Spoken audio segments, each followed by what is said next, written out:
Mafia Atiq Ahmad को लेकर एक और खुलासा। गुजरात की जेल से भी चला रहा था सिंडिकेट, फोन पर कर रहा था करोड़ों की वसूली। फिर बढ़ने लगा कोरोना का कहर। बीते 24 घंटों में 11 लोगों की मौत। केरल में मिले सबसे ज्यादा मरीज।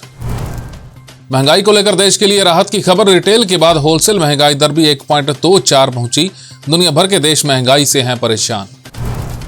नमस्कार, मैं हूं संजय सेठी, आप देख रहे हैं जेसीडी टाइम्स।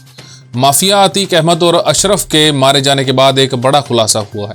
साबरमती जेल से भी मोबाइल फोन का इस्तेमाल करके अतीक अहमद अपना सिंडिकेट चला रहा था। कुछ दिन पहले ही अतीक अहमद ने मोहम्मद नाम के एक बिल्डर को धमकी दी थी और 5 करोड़ रुपए मांगे थे। इसके बाद बिल्डर ने अतीक के बेटे असद को 80 लाख रुपए दिए थे। देश में कोरोना का संक्रमण एक बार फिर से बढ़ने लगा है। स्वास्थ्य मंत्रालय की ओर से जारी बुलेटिन के मुताबिक बीते 24 घंटे में देश भर में कोरोना के 7,500 नए मामले सामने आए हैं। 11 मरीजों की मौत भी हुई है। पॉजिटिविटी रेट 3.62% पहुंच गया है। सबसे ज्यादा यानी कि 1528 संक्रमित लोग केरल में मिले हैं। भारत सरकार अपनी सेनाओं के लिए बेहद ताकतवर रॉकेट फोर्स बनाने जा रही है, जिसमें शामिल होने वाली सबसे नई और घातक मिसाइल है प्रलय। इस फोर्स के लिए 250 से ज्यादा प्रलय मिसाइलों की खरीद की अनुमति दे दी गई है। इसमें 7,500 करोड़ रुपए लागत आएगी। पाकिस्तान में रमजान के महीने में शनिंदा के आरोप में एक चीनी नागरिक की गिरफ्तारी की गई है।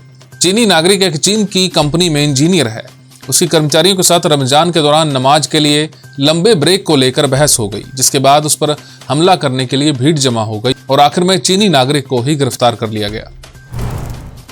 महंगाई के मोर्चे पर आम आदमी के लिए एक राहत भरी खबर सामने आई है। देश में रिटेल महंगाई के बाद अब होलसेल महंगाई दर भी कम हो गई है।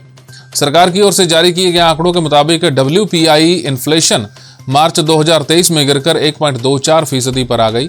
इससे पिछले महीने फरवरी में यह 3% से ऊपर रही थी। इसरो इस बार सिंगापुर की एक सैटेलाइट लॉन्च करने जा रही है। इसके साथ कुछ और सैटेलाइट्स भी लॉन्च किए जाएंगे। अभी पिछले महीने ही इसरो के हैवी लिफ्ट रॉकेट ने एक साथ OneWeb कंपनी के 36 सैटेलाइट्स की लॉन्चिंग की थी। पृथ्वी पर कहां कितनी बारिश होगी, अब ये जानना आसान हो जाएगा। चीन के वैज्ञानिकों ने एक ऐसी सैटेलाइट बनाई है जो पृथ्वी पर बारिश को मापने में मदद कर सकती है। चीन के पास फिलहाल ऑर्बिट में मौसम से जुड़ी कुल 7 से 8 सैटेलाइट्स हैं, जो 126 देशों और इलाकों को अपनी डेटा सेवाएं दे रही हैं। जेसीडी विद्यापीठ में स्थित इंस्टीट्यूट ऑफ बिजनेस मैनेजमेंट के द्वारा मैनेजमेंट एंट्रेंस टेस्ट कॉलेज की प्राचार्य डॉक्टर हरलीन कौर की देखरेख में करवाया जाएगा। ये प्रतियोगिता विद्यार्थियों की प्रतिभा का आकलन करने के लिए करवाई जाएगी। इस टेस्ट के जरिए विद्यार्थी MBA में आसानी से दाखिला ले सकेंगे। इस टेस्ट में 80% से ज्यादा अंक प्राप्त करने पर 5% की छूट दी जाएगी और प्रथम 2 विद्यार्थियों को छात्रवृत्ति की सुविधा भी दी जाएगी। इस प्रतियोगिता परीक्षा में हरियाणा के अलग अलग कॉलेजों से विद्यार्थी निःशुल्क भाग ले सकते हैं। अब बात आज के इतिहास की। 1859 में आज ही के दिन महान क्रांतिकारी और 1857 की क्रांति के नायक तात्या टोपे को फांसी दी गई थी। उनका जन्म 1814 में महाराष्ट्र के नासिक जिले में हुआ था।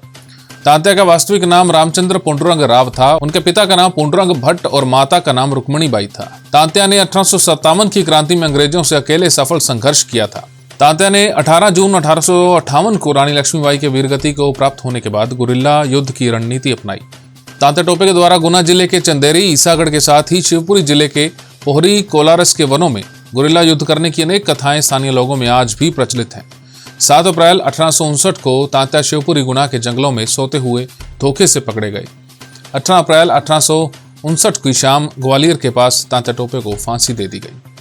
हमारे इस खास पेशकश में फिलहाल इतना ही। देश और दुनिया की तमाम खबरों के लिए आप देखते रहिए जेसीडी टाइम्स।